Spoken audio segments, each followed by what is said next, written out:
saw last Friday makes a case for reopening the chipboard products factory in County Clare. Pat Cox has been looking at the background. Last November, 500 angry protesters from Scariff marched in Dublin. Scariff is located in East Clare, not a part of the country rich in jobs. They were challenging Government Minister Paddy O'Toole's decision to close Scariff Chipboard factory. To this small community, it was a body blow. 350 jobs were at stake, a point the workers made forcefully here in Dublin. The government actually owns 60% of the chipboard factory. This follows an earlier state rescue package where £3.5 million of public money was invested in Scariff. By November, Paddy O'Toole felt the time had come to cut state losses and close the operation.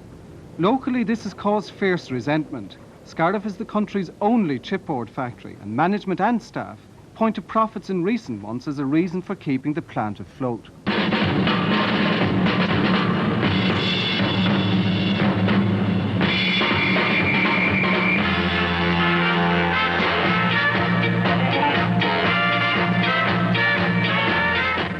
Ladies and gentlemen, to whom it concerns, it's The Late Late Show. And here is your host, Gay Byrne. Thank you. Let's just talk about the back there. Talk to the people. Thank you very much. Okay. Good evening. Welcome once again. Now, ladies and gentlemen, there's a bet of £20,000 to a penny rolling on the first item on the show tonight. £20,000 to 1 penny, that is the bet.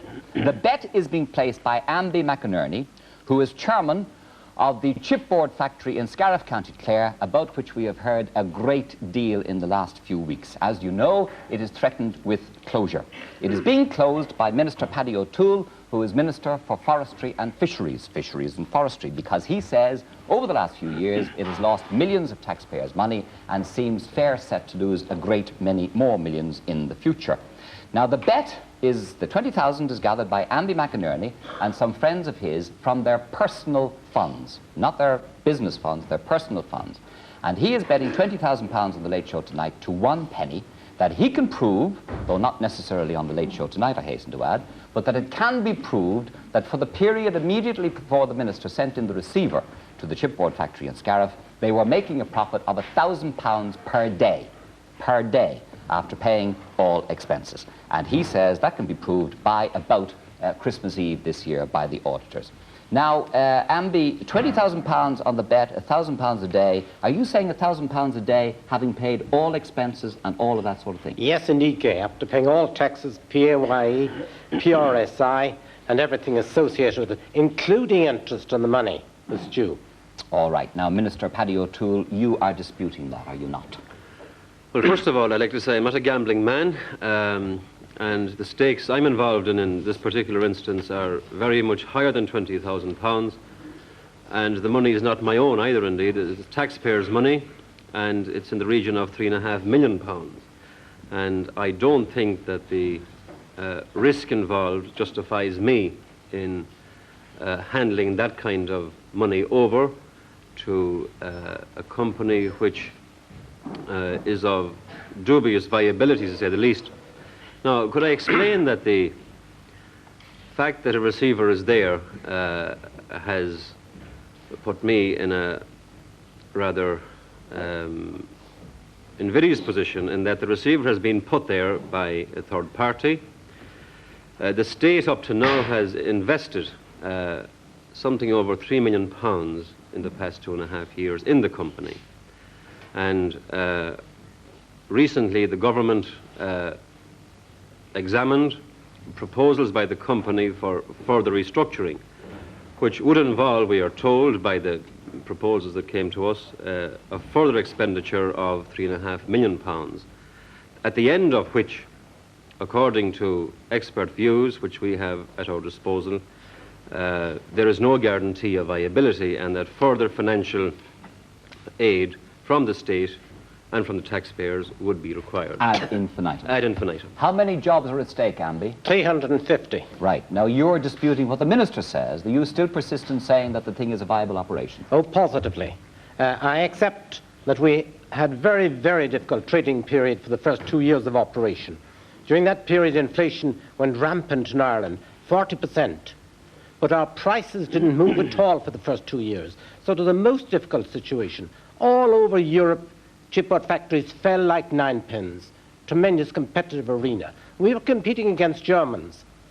We had to pay 40% more for oil than they had, 40% more for electricity. We were running the factory with a 20-year-old plant as opposed to push-button stuff in Germany. But that will continue, Amby, will it not? In no way, Gay, in no way. We changed the managing director. We have a new man in here since 1st of June.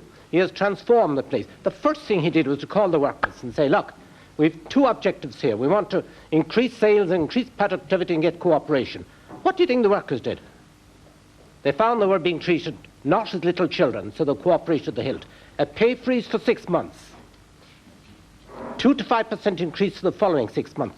Unheard of in this country. Such cooperation between workers and management is a model for Ireland. But on the other hand, Amby, they will not continue to suffer in that way, surely. Well, wait now we see. We must take them as we find them.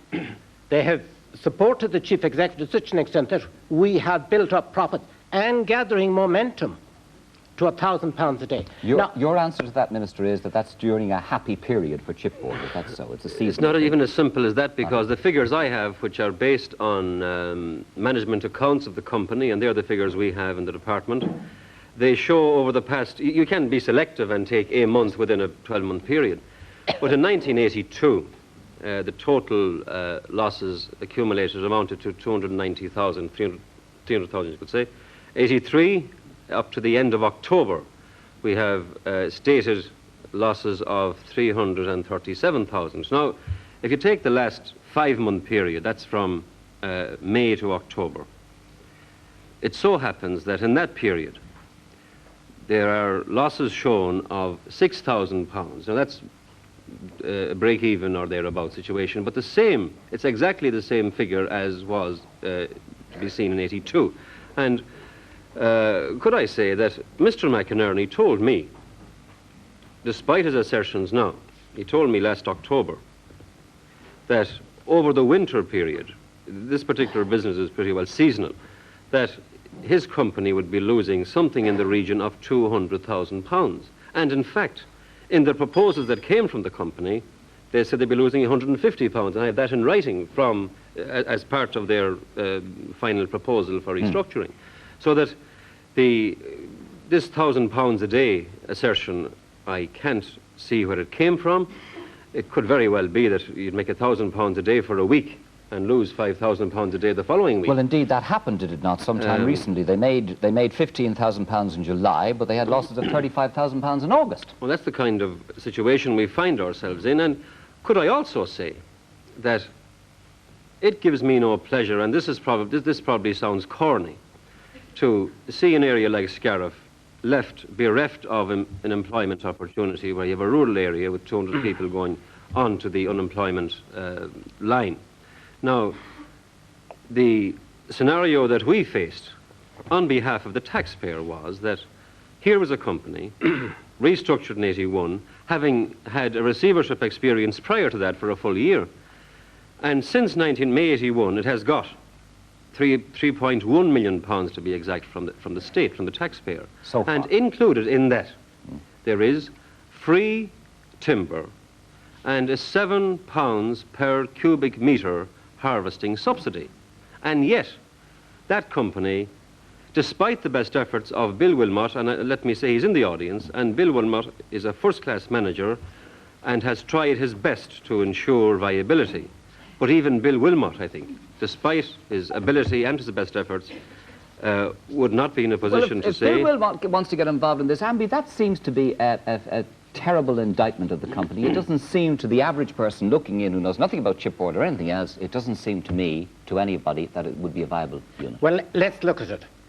Any management consultant will examine a company and the trends. If our graph was going down today, I would have no case. Yeah. If the minister had put in the receiver last June, I could have very little grounds to argue on. But here we've transformed the place, a model of work management cooperation. In the minister's own words here, he does not question that we've broken even for the last 5 months.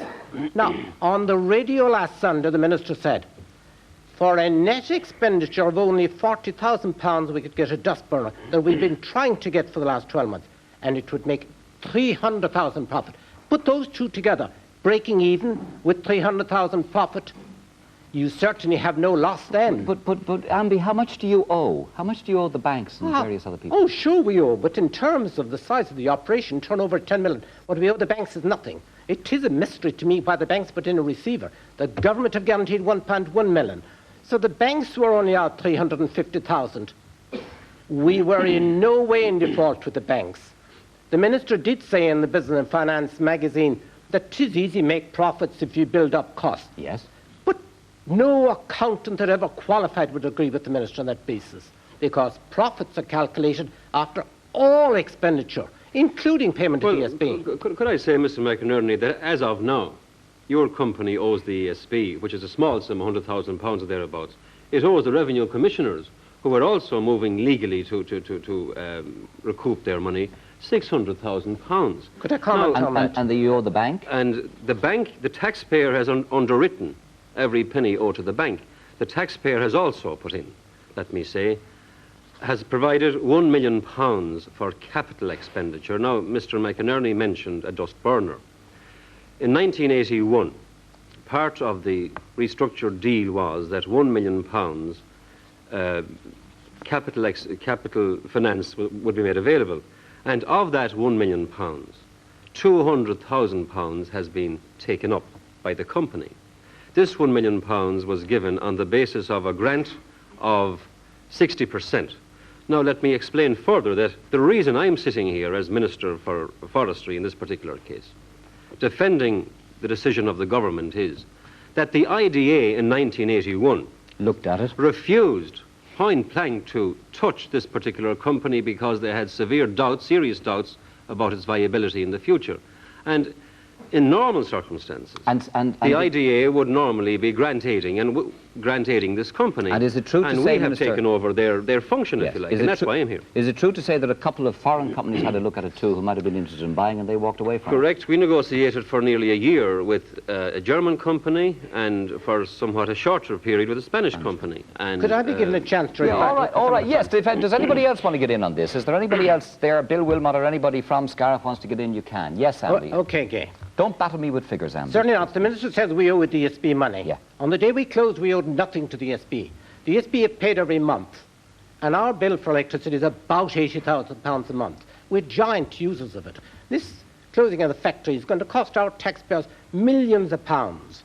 Do you know what we're giving back to the government every year when we were alive? £2 million a year. In what? In pay-as-you-earn, PRSI, all duties on oil, the revenue to the ESB, which they will never collect if this stuff comes in from Germany. I'd like to remind the Minister that the bill due to the Revenue Commissioner is not too old. It's 3 months and 2 weeks. Now, there are very few companies with a better record than that, and the Minister was aware that we were behind. And the Minister promised me, look, before I went out of the country 3 weeks ago, have no worries about Chipboard. We will continue to support until we package something. No, Mr. McInerney, I didn't interrupt you, Minister. Let's be fair about this. I would not allow anybody to accuse me of something I did not do or say. Well, I said now, Minister, that I would do my utmost, which is something different. Please, wait a minute, Andy. You made a definite statement. Are you denying that? Of course I am. And I said to Mr. McInerney and 2 other board members, in the presence of my officials, 4 or 5 of them in my office inside, that I would do my utmost to ensure, for the purposes of, for social reasons, for employment reasons, and for a variety of reasons, that I would do my utmost to ensure that Scariff would survive. Having looked at the proposal that came from the company, the government had to sit in judgment on that, and in the light of our present financial circumstances, if I, as a minister, and my colleagues were convinced that the taxpayers of this country were prepared to dig even deeper into their back pockets, either through direct or indirect taxation, and pay for companies, as I said before, of dubious viability, then the government, even though acting irresponsibly probably, would be prepared to go ahead and do that.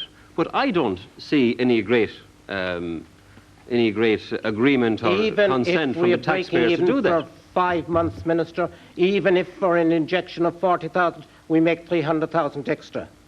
That's Surely, that to particular goodness, figure. Minister, you're not claiming any moral right to deprive our taxpayers of the losses that will be incurred over closing this factory. My moral right is to ensure I that the don't taxpayers' interrupt you, money Minister. is I not don't misspent. interrupt you. Please play the game now.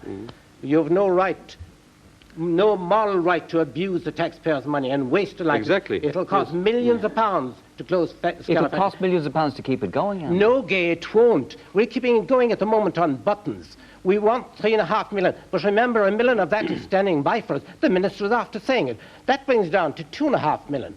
And he's going to get back all the money the Students' Revenue Commissioners out of that. So what's the net loss to the government? If the I net could loss... get the guarantee that you will make to get it, that we get the money back, I would be prepared to go ahead and spend that money, but I'm not at all convinced, first of all, that we get the money back, because the track record is such that the taxpayers' chances of getting the money back are very, very slim. And expert advice from 2 different sources has told us, they've told us, that even with the investment of a further 3.5 million of taxpayers' money, it would still need substantial public money injection to keep the company going. Continuously, you mean? Continuously, In 1985 indefinitely. and 86 and 8. Yes, Now, I see. Gay, can I Bill make a Wilmot, are point you going there? to speak to us or not? Do you want to say something here? Stand up where you are. It's all right. We can get to you. Yes, yes. Bill Wilmot is the managing director of the chipboard factory. Yes, Bill.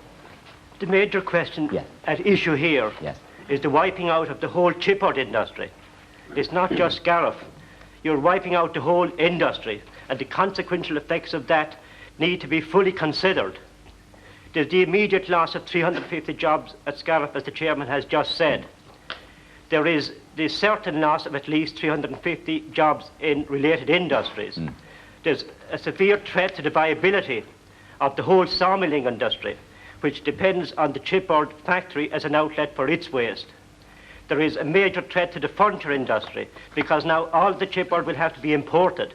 Prices today are 20% higher than they were when the factory closed. It's the consumer who will pay the price of all this at the end.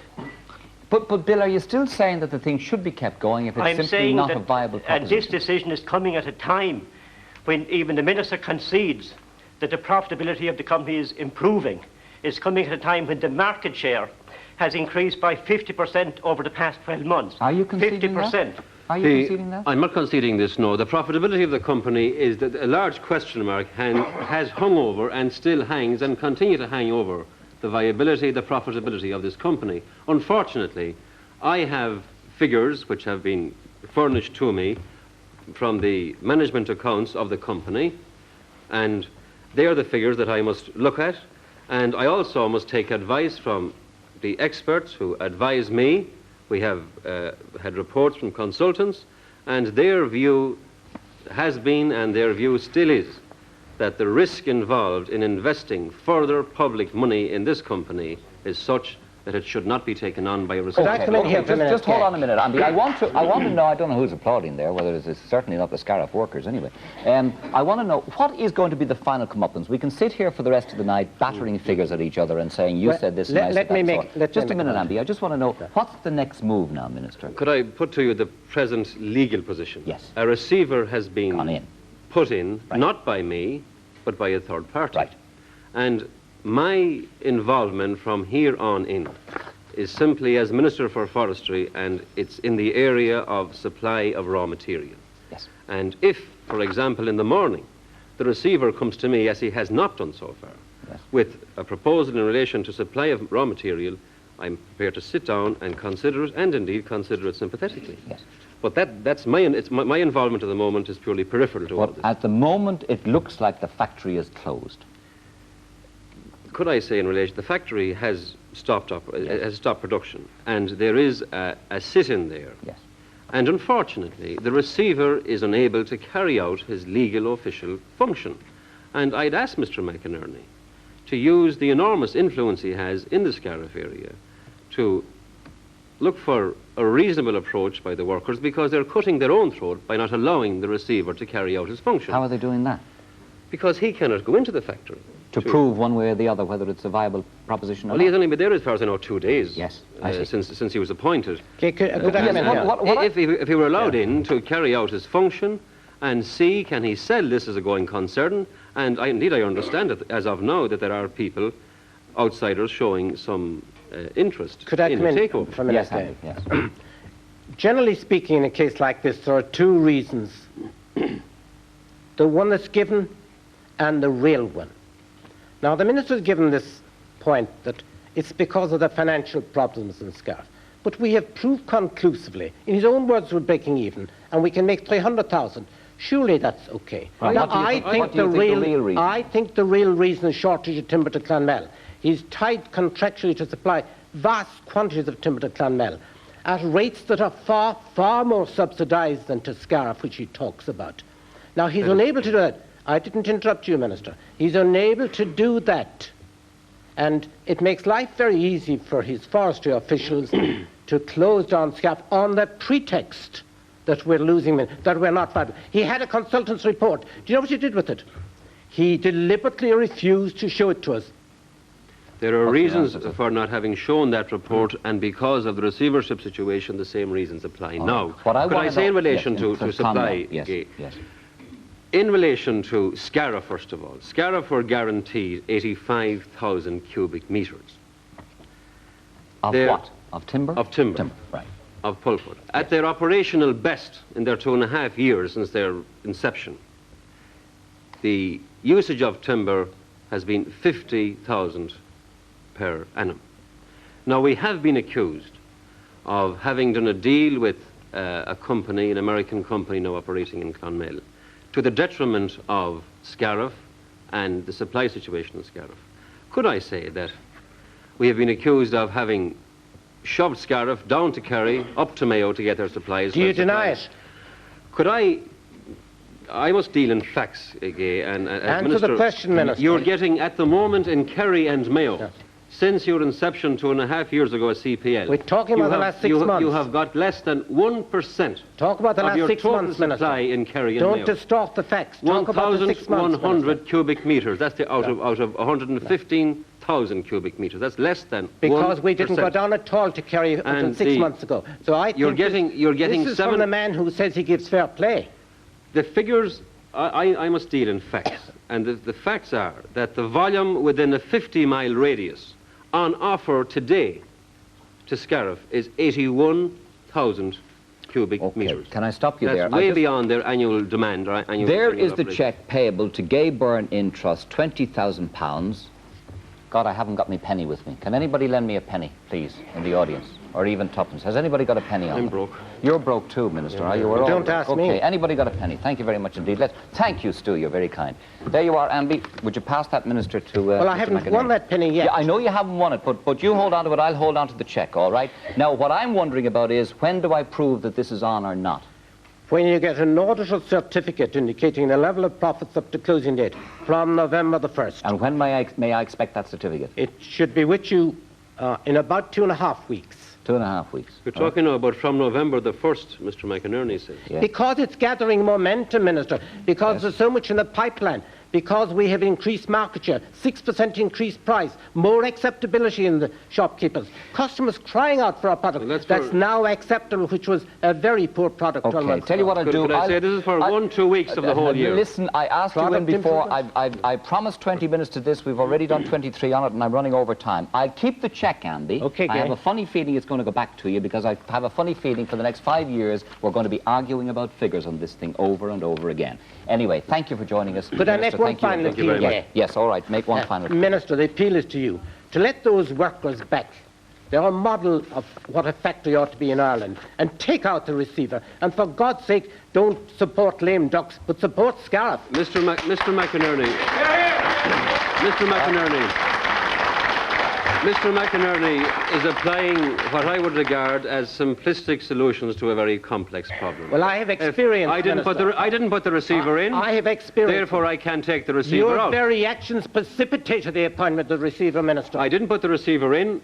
I will say Precipitated. now, as I've said before, that as far as myself and my department are concerned, we are concerned with the supply end I of the know trade, that. and we will deal with that sympathetically when Right, we get let me somebody go. there. Let me go. Foreign company coming into Scariff, foreign or local, would you guarantee him timber? Not assure him, guarantee. Will you make that statement tonight? If an acceptable deal to the IDA is worked out, will you guarantee that firm, whether it's local or foreign, you will supply them with the amount of timber that will keep Scariff going in 100% production. When I see the proposal, say the proposal is acceptable, will you guarantee that I'm not in the business of buying pigs and pokes. When I see the proposal, assurances are when I see the proposal, and when I deal with the IDA, I will sit down with them and deal with them. The number one condition was supply of timber. If I could explain that timber to the audience, has never been a problem. Anything else they can buy of different crowds, timber I can't only give you from any more time. I'm sorry, I can't give you any more time. Thank you both for coming along anyway. We move on. We move on. We move on. You can say where you are for the moment if you wish. All right. Our next guest is from Tala County, Dublin. He's...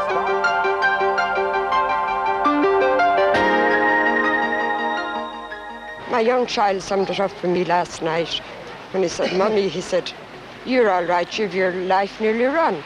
But he said, what have I to look forward to in the next 50 years? What can you answer a child? Despair for families in East Clare as chipboard products of Scariff becomes the latest casualty of Ireland's ailing timber industry.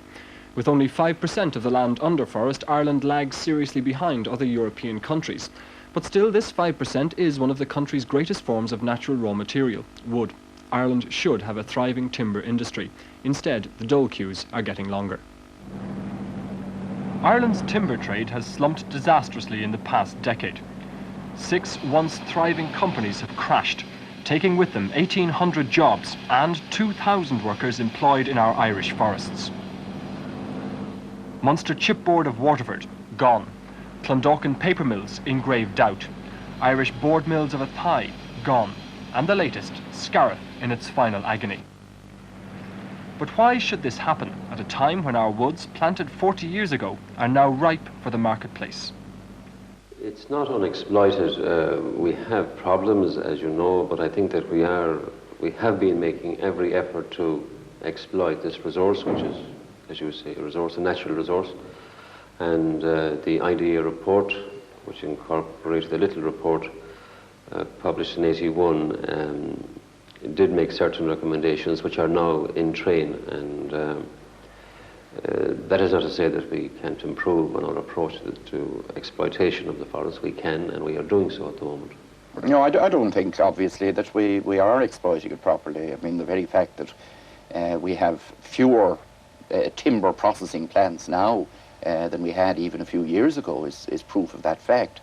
And I think that perhaps at the root of the problem lies the fact that the Department of Forestry was adequate for the purposes and tasks which it had to face 20 or 30 years ago, which was simply to acquire land and to plant it.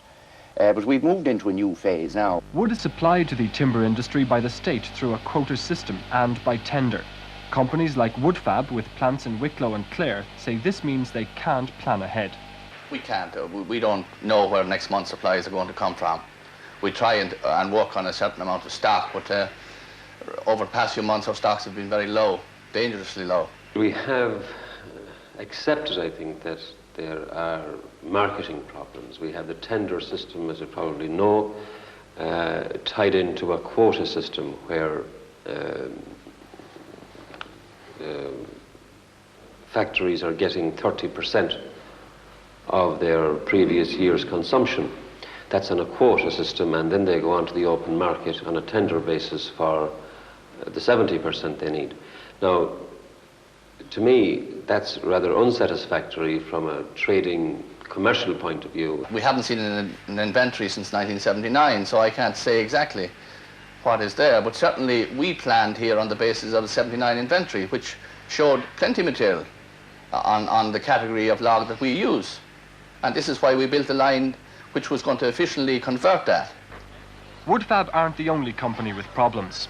In Scariff, 350 jobs were put on the line when the receiver moved into chipboard products, the country's only remaining chipboard manufacturer. It's ridiculous, really, you know, because if they had to send in a receiver, say 6 months ago, like, it would have it might have stood to reason, but send it in like when the place was kind of getting on its feet, you know. Oh, I think it's terrible, especially around Christmas and the people really depending on it, the shopkeepers and everything. I mean, there's a dimension of Christmas around here at the moment. I think it's a disgrace to shut down the factory at this time when the factory was going well, and I think it's a disgrace on behalf of the politicians to do what they have done. Scariff is a different matter. There are problems there, and it's now in receivership, and I have been talking about Scariff publicly for the past number of days, and at this stage I prefer not to make any further comment on what's happening there. It seems to me that the circumstances under which the receiver was appointed were very unusual, to say the least of it, and didn't appear to be necessary. The receiver was put in by the Bank of Ireland, who didn't stand to lose anything anyway. Their loans to the company were fully guaranteed, and all 7 directors of the company were opposed to a receiver being put in. It has been the practice in recent years that banks only put in receivers when they're requested by the board of the company. This certainly wasn't the case in this instance. I think it's a priority to get Scariff reopened, and my view would be that this can be done, and can be done pretty soon, provided the government comes in and gives them the necessary timber and the necessary financial backing to enable that to be done. Now, I think it's a scandal the Scariff is closed, remains closed, and the government have a responsibility to get it reopened. Being a wife to a man that has spent 25 years in the factory, and his commitment, I know too well, a man that leaves house at 8:15 and often didn't return to 11, and has, especially over the past 3 years, spent 7 days a week working and did everything. And I must say, all the workers have given a big commitment. At the moment I feel terrible, terrible. It's a thing that should never have happened. Well, I don't know, it's very dim for all the people involved. I think it's a disgrace that dole, few children's dole is no good to the people here, but depend on this for a living. I'm no accountant, but I cannot see why to put 350 people on the dole. If you tot up what they have to pay, plus PRSI, plus what the government lose on, even on the VAT on our board, and if you tot it up in 1 year, we're only looking for a few million. If you tot it up, it amounts to the same thing. But you can't take a man's livelihood away. You can't take his dignity away and put him on the dole. The Medford Corporation of Oregon in the United States is going into production in Clonmel. The new company, Medite, will use 70 truckloads of pulpwood per day. But unlike existing companies, their wood is guaranteed. They don't have to tender. Allegations have been made in public that Scariff has been closed to ensure Medite's supply. Medite, for example, and Scariff at the moment are, if you like, fishing in the same pool in the southern half of the country.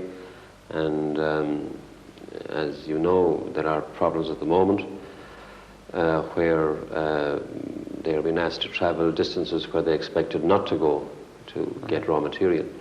But is the supply of raw material to Medite going to affect Scariff? Will the raw material be given to Medite rather than Scariff?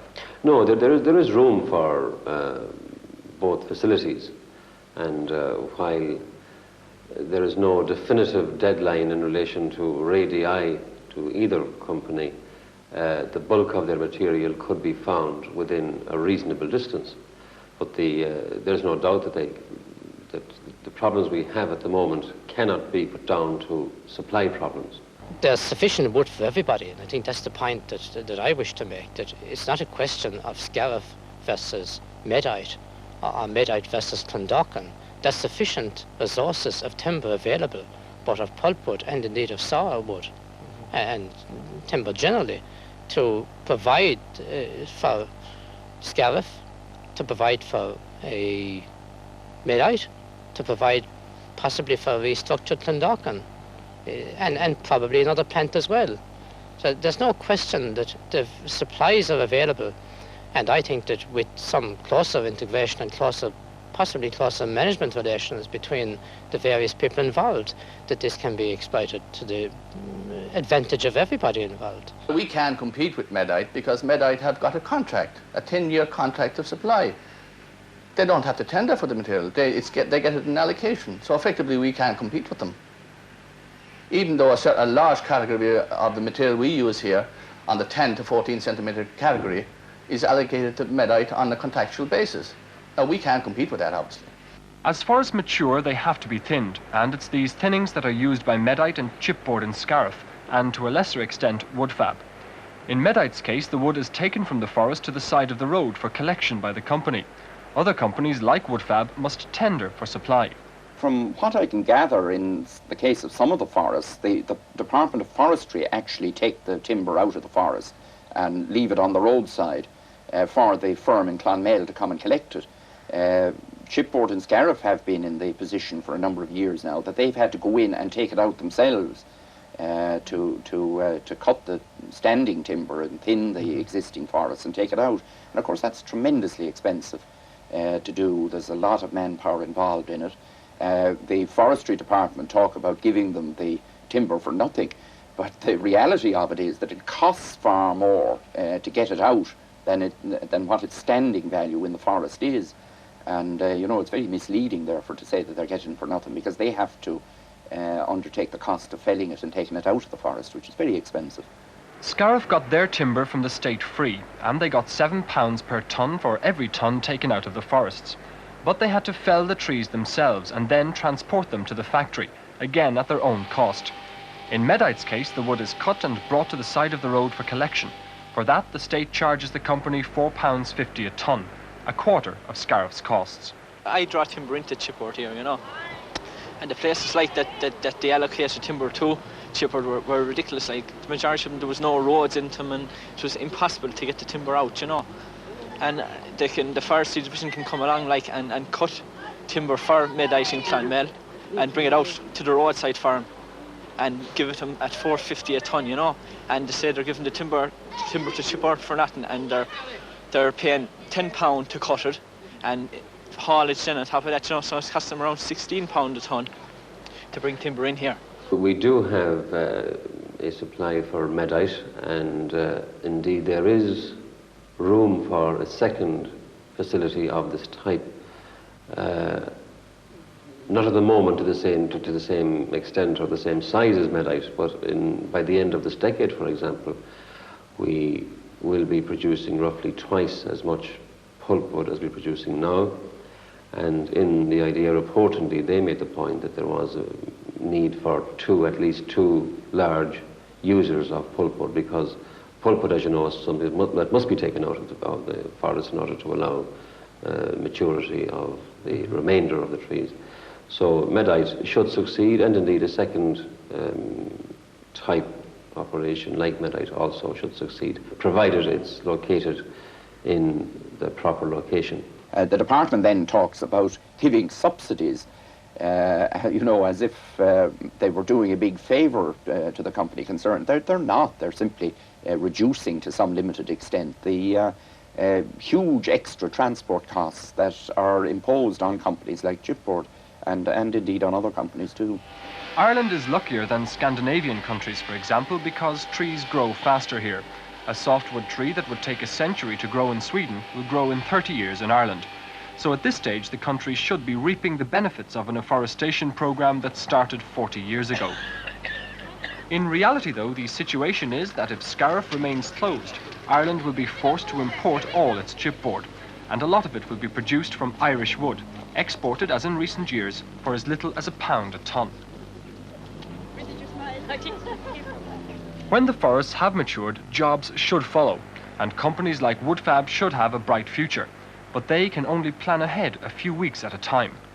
Companies like Woodfab have a bright future, provided that they realise that I cannot make trees grow any faster than nature does, and that there is a supply problem because of decisions taken 30, 40 years ago, not taken in the last 12 months since I came into office. What's needed now is that you put the necessary financial commitment in, both by way of investing in machinery and in plant and in technology and in management, mainly because of the far-sighted decisions that were taken 25 to 30 years ago.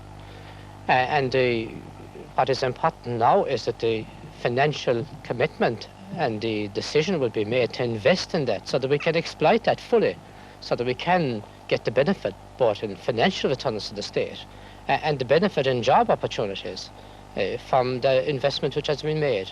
And the job opportunities there, you're talking in the next 20 years of 20,000 jobs in the direct and harvesting and processing. But you're also talking about a spin-off of probably 30,000 jobs more. So 50 to 60,000 jobs in the next 20, 25 years. The timber industry is now looking for some form of rationalisation plan, a new overall policy from the government for the development of the forests and the timber industry. We have developing forests. Our forest output is going to double in a decade or so, and somebody has to process it. In the last few months, we've had 2 major failures in the industry. So I think it's time for change. I think to look now at the commercial aspect of it and to say how can we, at this particular time, utilise the investment which has been made up to now. How can we exploit it fully? How can we get the full potential, the maximum potential from it? And are we going to put at risk the whole investment which has been made of 400 to 500 million pounds over the last 40, 50 years for the sake of 20 to 30 million pounds now? And this is the key question that faces the government. And this is why I asked them what is their plan for the future of the industry and where do they see the investment being made and are they prepared to do that and to make that investment? Where's the National Corporation? Where's the Enterprise Agency? The need for change and the need for a more commercial outlook has been recognised by the Minister.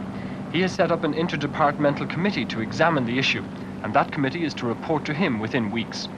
But for some, that's not good enough. There have been calls for a new state company, or at least some form of timber board to take over the department's role. The industry has little confidence in the committee. Well, we're not terribly confident because we feel it needs some outside interests. People that have to live in the hard commercial world of the timber industry, which is very difficult at the moment, like every other industry. And civil servants are generally protected from that harsh reality. And we feel it needs some people from the commercial world to have some inputs there also. The department itself can handle this, despite what's been said, provided that we get down to eliminating the kind of anomalies which I've mentioned. And I don't see that a state company would be any more commercial oriented than a department which would be tuned in to the commercial aspect of this, as they are now doing, and indeed taking steps to ensure that supplies are rationalised, that the pricing system or the marketing system is being rationalised. And I feel that we can handle this within the department. And indeed, I have no basic objection in principle to a state board, provided it can be shown that this would be much more efficient than the department. And to date, I haven't been convinced of this. I don't think, with all due respects to the department, that people in the department are of a commercial mentality to enable that timber to be exploited best in the national interest and the most value added here. And I think that we will have to think now in terms of forming some form of timber board or council where people who are actually involved in the commercial exploitation of timber would have a say in the policy of how that timber is taken out and how arrangements are made for it to be made available for processing and for development. I think the present minister probably is a bit worried about state boards and things like that, but I think it's important that we have somebody that as an ongoing link between the industry and the civil servants. For instance, in the last 6 years, I think we have had something like 5 or 6 ministers in that one department. So we haven't had continuity there at ministerial level. So we need some type of continuity. Internationally, the timber industry is very well integrated. It has to be because of the high volume of waste involved, about 50%. But that same level of integration doesn't exist in Ireland, and Irish yards have nowhere to put their waste. Scariff was Woodfab's last outlet for its chips. I would like to see some integration in this industry. You know, there's no point in having a medium density fibre plant down in Fermoy competing with the rest of the industry, or a chipboard factory in Scariff either.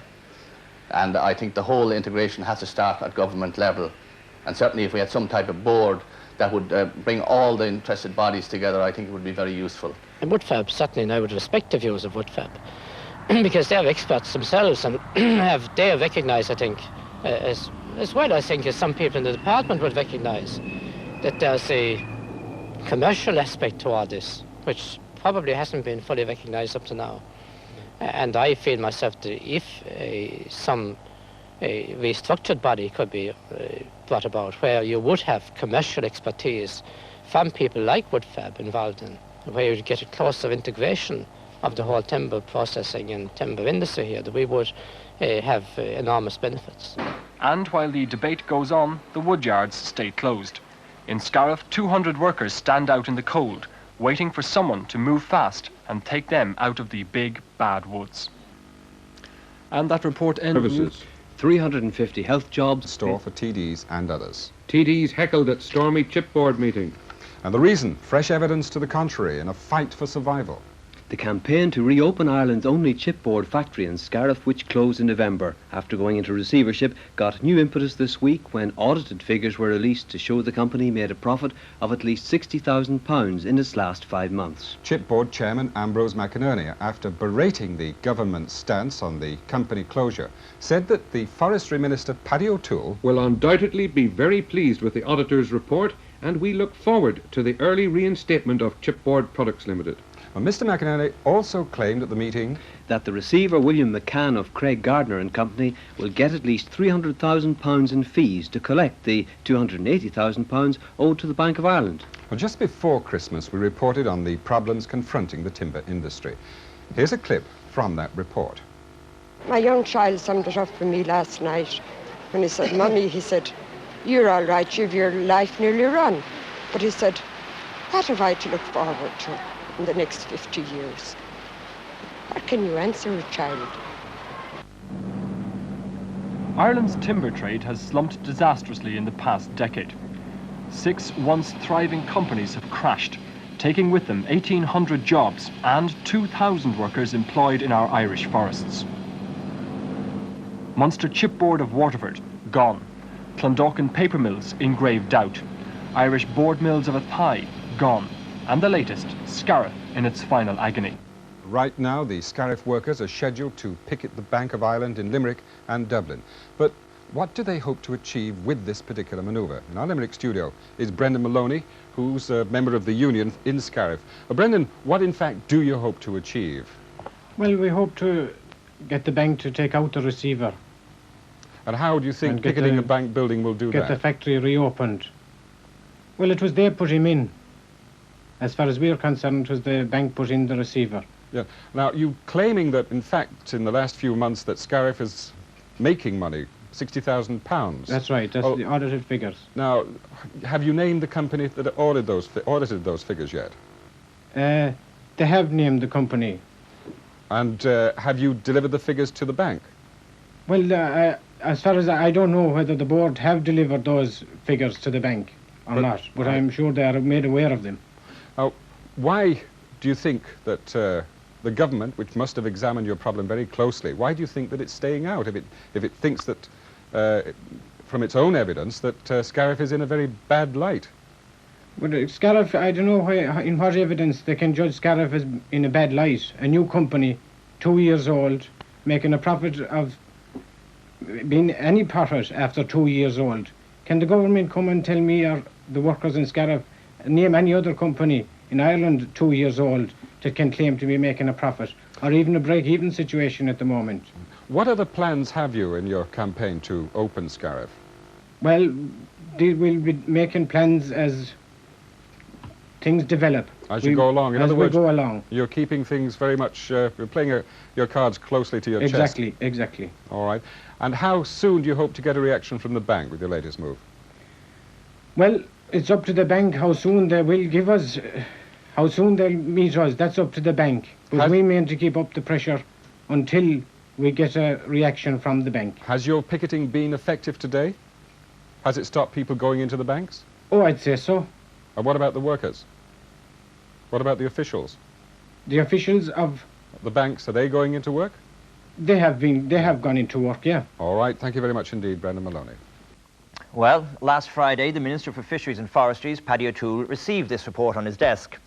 It's a cost-benefit analysis of the chipboard products factory, and we can reveal that its content puts forward a strong case for reopening the factory. Rather than look at the factory simply as a profit or loss-making enterprise, the report investigates whether the nation is better or worse off as a result of the closure. The report accepts that commercial viability is the main precondition for chipboard survival in the long term, but in the wider economic context in which the factory exists, there are compelling economic and social reasons why the chipboard factory should continue to operate. According to this report, the closure of chipboard will cause an annual loss of output to the economy of just under £3 million. This loss, says the report, will continue until chipboard is replaced by another chipboard plant. Of this loss, £1.3 million is directly attributable to chipboard, while the remaining £1.7 million is due to the benefits that the factory brought to the country's forests. In 1983, chipboard made a net contribution to the balance of payments of £4.2 million, a market that will now be taken up by imports. When chipboard was open, it made a gross contribution to the taxman of £750,000 annually. Allowing for the timber subsidy it received of £600,000, it still made a net contribution of £150,000. Add in over £1 million in welfare payments, and the total net loss to the economy comes to £1.25 million. This outflow from the exchequer will continue until 2/3 of the chipboard workforce are once more re-employed and paying taxes. And of course, as is common with so many other closures around the country, the demise of chipboard will have a serious social effect on the community. The report points out that Scariff has some disadvantages for an industry other than chipboard locating there. It concludes, we would urge all parties to chipboard's present position to unite their efforts to chipboard's revival. The economic benefits of a chipboard plant such as chipboard are very large in terms of job maintenance, its positive impact on the balance of payments, and its positive impact on developing the forest resource. If only a small proportion of these national economic benefits are translated into commercial benefits, then chipboard's future would be assured. Unfortunately, the Minister, Paddy O'Toole, isn't with us, but I do have here Jerome Casey, the author of the report. Jerome, what's the bottom line? What are you telling us? I'm saying that I was commissioned by CPL to do a cost-benefit analysis of the chipboard industry. I was reasonably sceptical initially that this was another white elephant. I shared the view of most people outside the industry that chipboard was an albatross around the taxpayer's neck. I have completely reversed that view. Chipboard can contribute, or was contributing before its closure, approximately £3 million to the nation's welfare. Now, you chose to do a cost-benefit analysis rather than look on the company as a profit or loss-making entity. Isn't that taking a rather rosy view of the company? Not necessarily. Well, who else uses this kind of analysis, for instance? Well, for instance, there was a very major report done on the nitrogenaire factory, the whole nitrogenaire operation last year, and my report follows basically the same methodology. That concluded that that operation was a marginal business and shouldn't have been entered into, wouldn't be entered into now if one was starting over again. That is not the case with chipboard. Chipboard is a very solid use of a waste product which comes from the forest. Because of the type of forest planting that we have, we must thin our forests, and in both the long term and in the short term, chipboard is the best use of those thinnings. Well, since we have to use thinnings, is it therefore viable to subsidise a company which takes these thinnings away from the forests? Well, we reckon that if you don't thin the forest to the extent of Chipboard Products Limited, which is probably what will happen once chipboard goes out of business, that in fact up to a very large amount of the forest will stagnate. And the loss of that is equivalent to about £13 a cubic metre. Now, the subsidy to chipboard was substantially below that. One would wish to see in the long term the subsidy disappear, but in the meantime one could subsidise up to twice the level that CPL was being subsidised before its closure.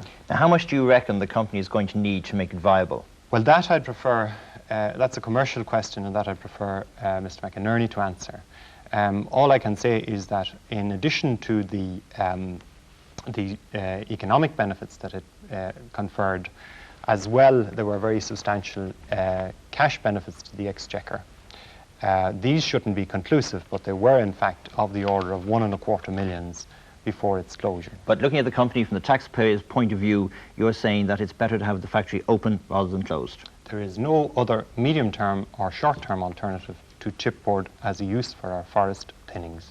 Ambrose McInerney, chairman of Chipboard Products, you've made impassioned pleas for the reopening of the factory for various reasons, but when we look at the figures, Chipboard just hasn't made money. Why should it be different this time? That's a very good question, Frank. When we reopened in April 81, the price of chipboard never moved from April 81 to July 83. Never moved at all. Our costs in that period increased by £4 million, almost 40% compound inflation. Our savings amounted to 3.2 million, which is a tremendous achievement. So a net loss of 800,000 in that period. But let me say one other point which Jeremy's report reminds me of. Since chipboard closed, the imports coming into Ireland have gone up in price by 20%. Now it's going to cost the consumer at least £80,000 per week. Now the consumers pay for this, the furniture factories have to pay for this, so they're suffering, as well as the pull down of a very, very profitable enterprise. Well, Mr. McInerney, what assurance can you give the taxpayer that chipboard will be profitable once again? I mean, have you made any profits? Well, I'll stake my reputation on it, Frank. I've vast business experience, as you know.